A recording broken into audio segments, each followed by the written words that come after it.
Is fat shaming really that bad, or is it necessary? You do realize that when people make fun of you, it mentally pushes you to think about why they're doing this. We don't want to be ticking time bombs, do we? So let's prevent this before it gets too late. Is fat shaming really that bad, or is it necessary? Especially in the Black community, where we know that obesity, diabetes, high blood pressure is very, very rampant. I love all people and I want everyone to be healthy. So let's dive into all the reasons why we need to do our best to fight obesity. Imagine life as an adventure and you've got a heavy, heavy backpack. If you kept filling that backpack with rocks, every step would get harder and harder and harder, to the point where you might not even be able to move anymore. Now, just imagine that those rocks are excess body fat. It can make everyday tasks feel a lot harder. It's easier to climb Mount Everest at 60 kilos versus 90 kilos. Now, I don't condone bullying in any shape or form, but if any of you have ever been picked on, you do realize that when people make fun of you or pick jokes at you, it mentally pushes you to think about why they're doing this. And fat shaming, which I don't really understand what fat shaming is, can be used as a way to push people to better health. But it's about how it's done. It can't come from a place of malice and being mean or being rude, but it can come from a place of love and wanting people to do better. People that you know in your circle and in your life.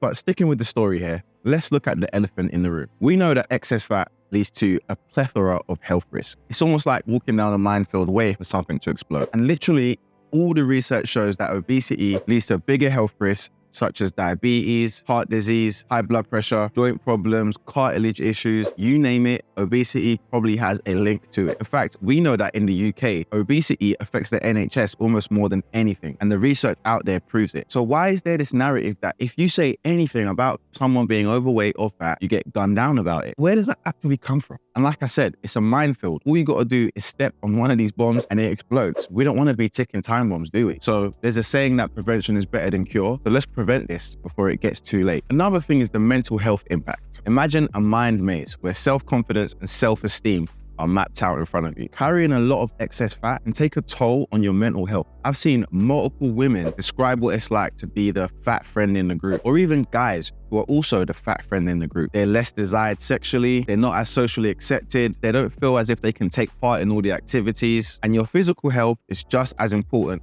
as your mental and social health. So if you feel that way, although we can turn around and say, hey, society should accept me as I am, which actually I agree, we also have to accept that parts of society recognize that carrying excess body fat and being really obese has so many negative health impacts. There's a reason why it becomes less desirable. For example, people love to pick on Lizzo, and I know that she is overweight, she's a superstar, and she flaunts it very well. But would I want to be with Lizzo in 60 or 70 years time? I don't know if she'll make it that far, respectfully. She's got money though, so that might help. And again, just like with all the other research, studies show us that body dissatisfaction can lead to mental health issues such as depression and anxiety. Although we want to accept people of all sizes and all shapes, we also have to see the social and mental impact that has on people. We're all on this journey of self-acceptance. But one thing we do need to keep in mind is that a healthy body leads to a healthy mind. And it's okay to seek change. Now, I want you to imagine this. You're at a beach party. Everyone's enjoying themselves. They're all having a blast. But you feel like a beached whale, stuck in the sand.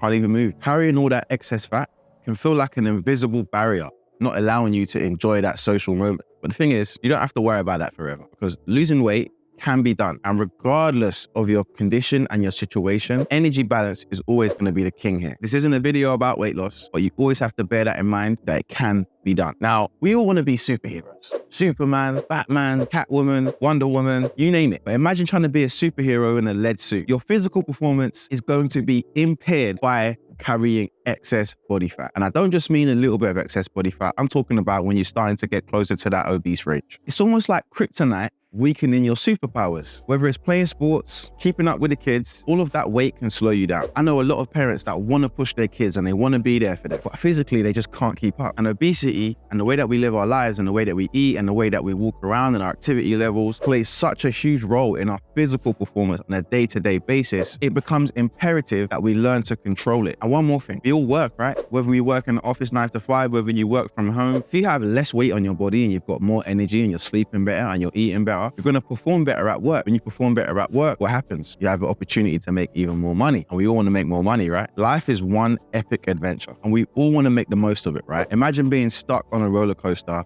where it can only go downhill. That wouldn't be fun, right? But that's what happens when you're obese and your quality of life is impacted. Instead, we want to be on a roller coaster that allows us to enjoy the highs and the lows of life. You want to have pure joy and thrill, but you're also going to deal with the heartache that life throws at us. If you're struggling with your physical performance and you cannot move well, and you cannot enjoy the small little things in life because you're so self-conscious, you don't feel great, then guess what? You don't get to enjoy the quality of life that you truly deserve.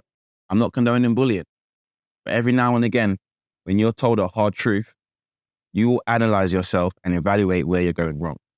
You will make the changes necessary. And we know that being obese doesn't lead to a healthy lifestyle.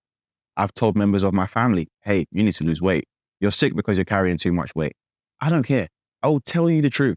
And if you don't have people telling you the truth in your life, then things will go wrong. Is it fat shaming? Who knows? Make sure you like and subscribe. Comment below if you don't agree with anything I've said. And also, if you are tired of being overweight and you want to stay in amazing shape all year, just check this workout right here. Peace.